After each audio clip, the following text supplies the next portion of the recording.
Sixth grade. It's Mr. Hahn here, sixth grade, ready to rock your world with another thrilling, exciting, stunning, riveting mathematics video. I'm sure you're as excited about this as I am. I'm going to share my screen right here. And here we go. If you want to take out your notes one more time, ladies and gentlemen, under fractions. Everybody's favorite friend is fractions. I'll give you a little time to do that while I'm adjusting some things here. Under fractions, this will be fun and exciting for everybody involved. Fractions. And the little subheading, ladies and gentlemen, will be adding and subtracting them / subtracting them. And we've already done some. The difference is now we're going to have to deal with fractions that don't have common denominators, or they have unlike denominators. Denominators, which you've kind of been doing already. They just haven't told you you're doing it. Well, let me give you, for example, a problem here that says well, let's do add 1/2 plus 3/8. Here's the problem. Add 1/2 plus 3/8. And if you go back to your notes about adding and subtracting fractions, we've already kind of done this, so we really don't have to write the notes down again. Step number one, as always, is to write them up and down. Step number one is to write them up and down. And that's what we would get right here. Now, step number two, we have not had to deal with. And I hope you have your notes out, because you're definitely going to be following along with that.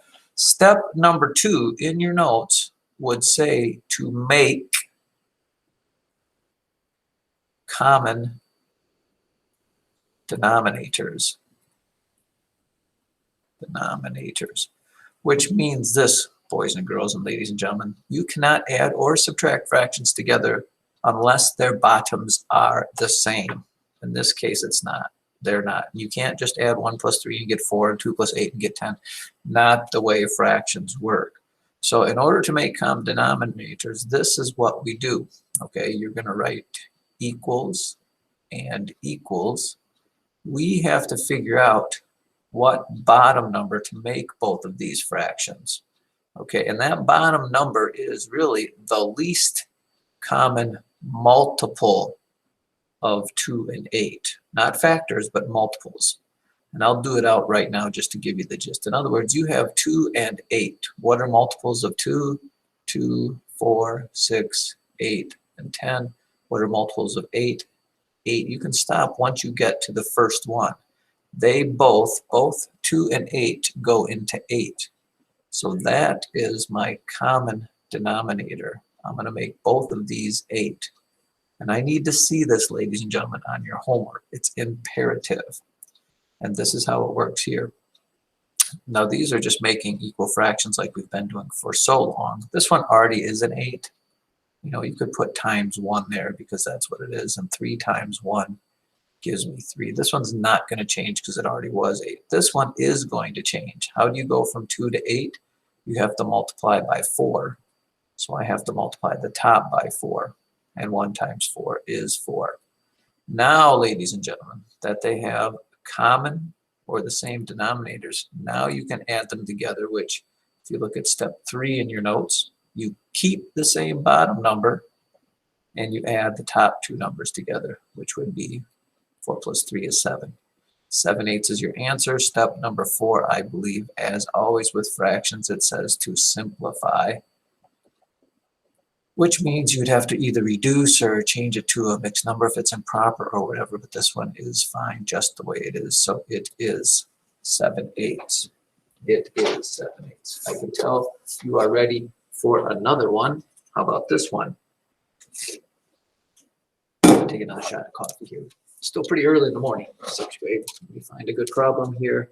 How about this? 3/4 minus 3/8. Let's do a subtraction problem. Let's change colors too. Let's go purple. So my problem is 3/4 minus 3/8. This is a subtraction one. Step number one, right, up, and down. And again, remember, I need to see all of this. We're not doing any of this in our head. Poof. Okay, they don't have common denominators, so I need to make them common denominators. You need to think about what the least common multiple of 4 and 8 is, or think of what's the smallest thing they will both go into, and I will tell you again, it is 8, just like the other problem. And then I need to see this 4 times, or 8 times what is 8? It's already 8, so nothing's going to change. It's times 1. 4 times 2 is 8, so I have to multiply 3 by that same number to make it an equal fraction, and that's 6/8. And 3/8 from 6/8, keeping the bottom the same. 3 from 6 is 3.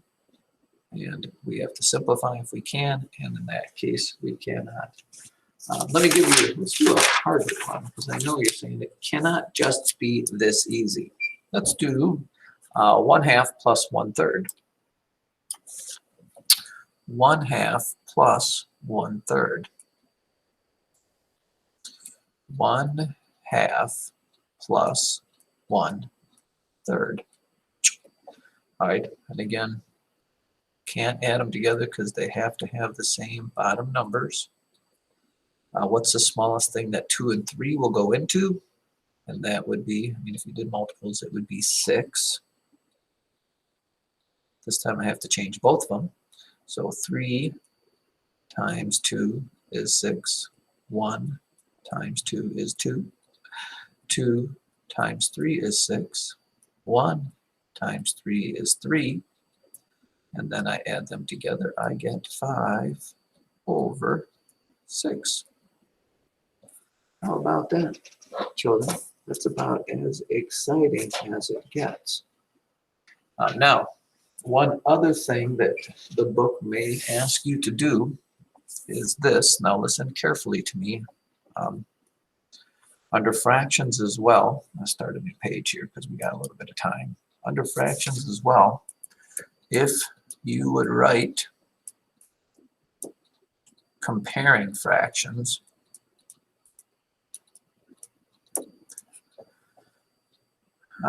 now that you're 6th grade, unfortunately life kind of slaps you in the face. If I asked you to compare 2/3 compared to 3/4, okay, we are no longer drawing pictures. No more pictures. That's kind of a 5th grade / and under thing. And the reason for that is pictures are only as good as the people drawing them. If you don't draw your rectangles the same size and you don't shade the right part, it doesn't work. We are now going to compare fractions by doing the same thing that we do to add or subtract them. You are going to make common denominators,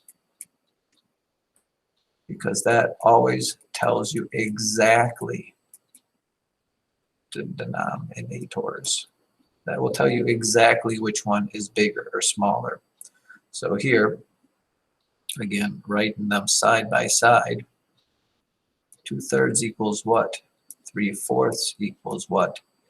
What is the common denominator of 3 and 4? Well, that would be 12. 12 is the smallest thing that goes in. They go into.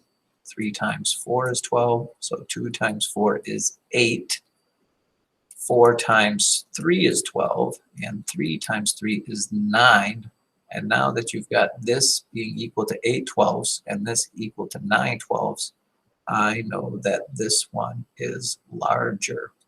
3/4 is bigger than 2/3. So again, I need to see this. Do not draw pictures any longer.